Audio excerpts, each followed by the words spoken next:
Sherry, pronouns are she, her, in Maryland, went to a haunted lighthouse when she was a teenager. That sounds interesting. Oh, cool. Hey, Sherry, you're on with John and JL. How's it going? Hi, yes, my name is Sherry. I went to a haunted lighthouse when I was a teenager. My dad was into ham radio, and so for one holiday, it was around New Year's, they did an event, and my dad got to set up at the haunted lighthouse that was off the coast when I was living in Florida.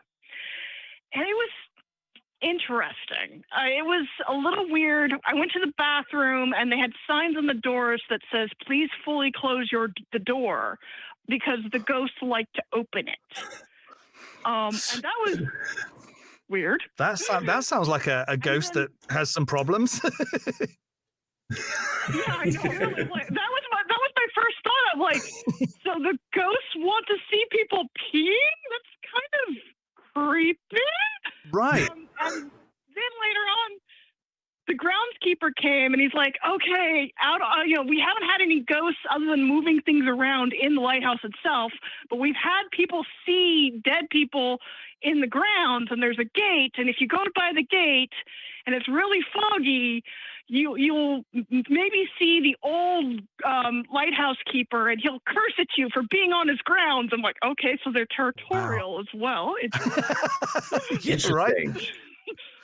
So, Sherry, are you a non-believer in it, or do you like hold on to some belief that that this could be a thing? At the time, now I was a teenager at the time. I'm an atheist now. At the time, I was a believer.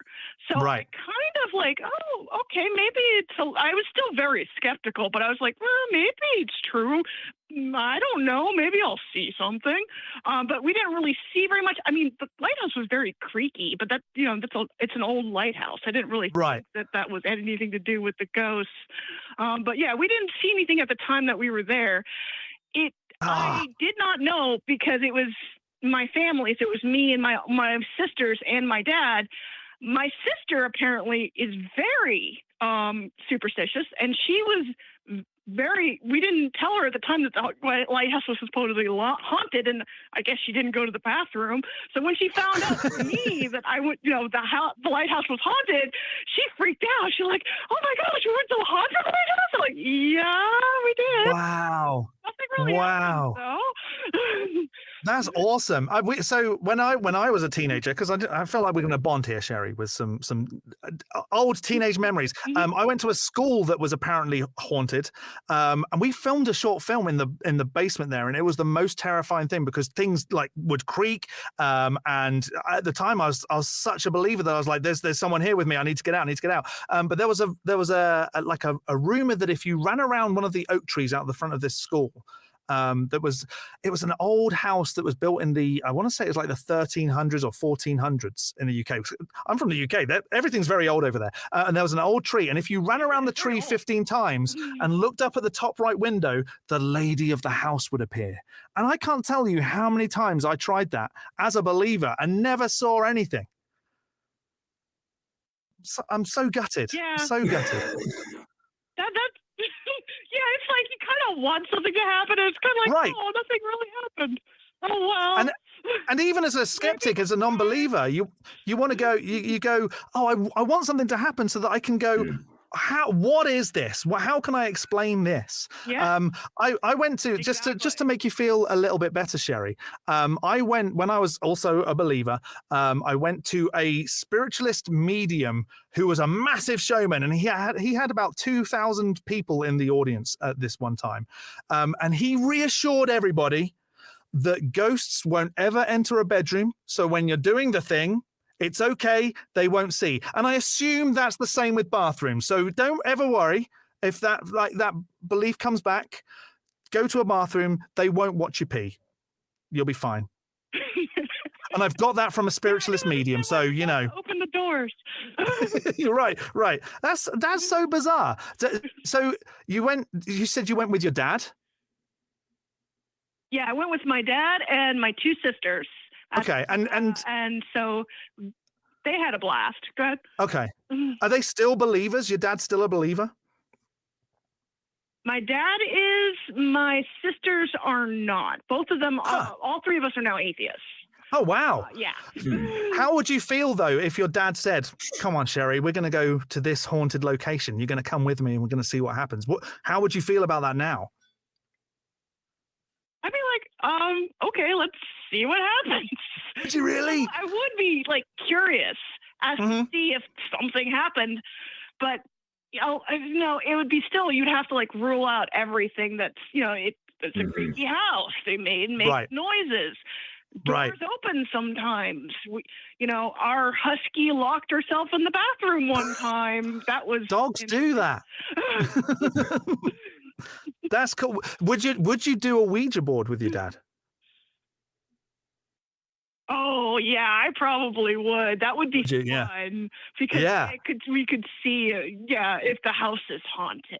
That would be right. It would probably how do you explain that? Him moving it around just to right. That's what I'm worried about because I've been invited to do one, and I'm almost certain that they're going to be all caught up in the moment and go, let's just start moving this around because we want some answers and let's guide these spirits. And I feel like that's maybe what I would do is I would move it. Oh no, I can't. I don't know. Would I? And maybe spell out "this isn't real" and see how they respond to that. They'd know it was me. Yeah, with my dad, it's interesting because he's religious, but he's not huge religious. And the area, northern Florida, is very superstitious. So you'll get all of our neighbors saying superstitious things, and my dad was always like, okay. And I could never believe in any of the superstitions because I was born on the 13th.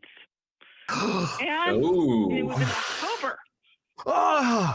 And nice. I turned 13 on Friday the 13th, and there was a full moon that night too. And this explains so much. So superstitious. Right. Yeah, because the area is so superstitious. I was so self-conscious being 13, I told no one. The only people who knew were my family. I didn't tell any of my friends or anything like that until like a couple days later. I'm like, yeah, I'm 13 now. We won't discuss when the exact day was. And like, because there was so much superstition about that. And the other thing was like, I used to work in OBGYN in that area. And it happened where it was Friday the 13th and the ladies came in that they were pregnant and they're like, we don't want to give birth today. We don't want to give birth today. And I'm just like, what? Okay. Oh, wow. Yeah. It was one of the few times where like, so the ladies were like, no, we don't want to give birth right now. We can wait for tomorrow. Like, cross your legs. Just okay. Take that epidural out. I don't want it. That's what day I was born on. Right. I think that would be great. I'd love to have been born on a Friday the 13th.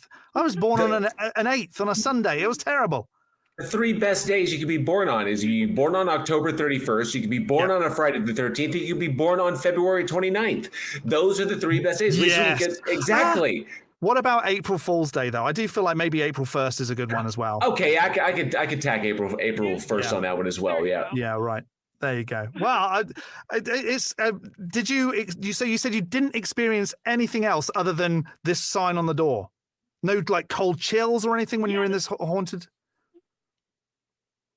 Nope. Unfortunately not. Just some weird signage and the people saying that we can't go past a gate because we might see somebody curse at us. You see, that's interesting. That's interesting. Ghosts need to know not to swear.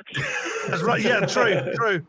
And it's interesting you bring that up, like the cold chills or like cold spots in that respect or other strains like that. When I before I started doing like the YouTube thing full time, my day job was an HVAC technician, and so when I got my certification and started going into like homes and going into like large residential areas and working on this stuff, working on ductwork, working on electricity, and of course working with other various things, how like construction, a lot of these things wind up getting debunked because once you start understanding how heat transference and how these things work in a house, like how things play out in a house, all of a sudden, like those weird noise, you can hear a weird noise. I can pretty much tell you, that's going to be that part of your heating system that you point that out, go there, fix it, and then the thing goes away. So, I always found that really interesting is that once you dive in and start really understanding these things, they kind of debunk themselves. Right. Yeah.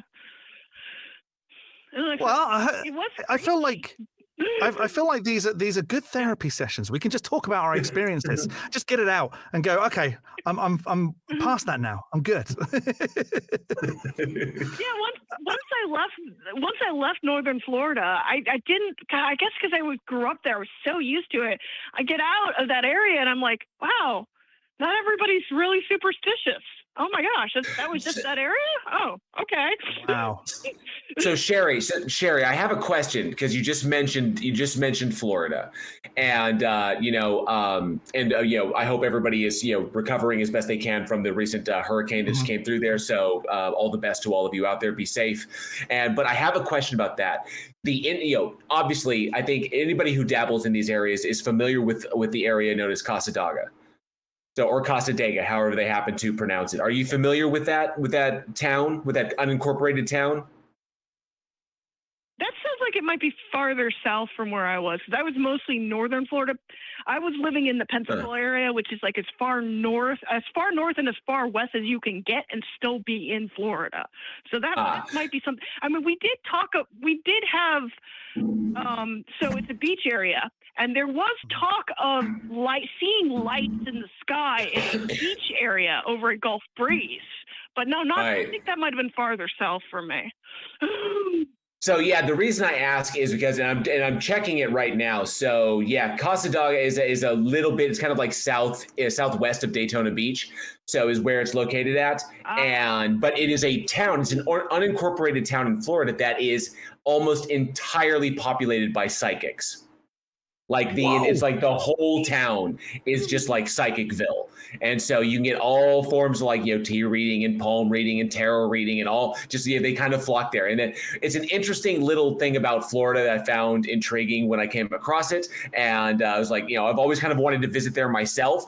I may swing by there on my Devil's Seat tour that I'm going to be doing here. I have it planned for next year when I'll go around the country and sit in devil's chairs and see what happens as kind of an experiment. I think it should be fun. I don't think anything's going to happen, but you never know. So, but yeah, you mentioned Florida, and I immediately thought the psychic town, the town of psychics. So yeah, it's crazy that you just said psychics, because sometimes you can tap into these things, and even as a skeptic, you can tap into the psychic things. And I'm kind of getting, Sherry, that maybe in a couple of days it might be your birthday. For some reason, that's just come to me. Really? You just now? Really? Oh, I didn't know. Yeah, it's going to be Sunday.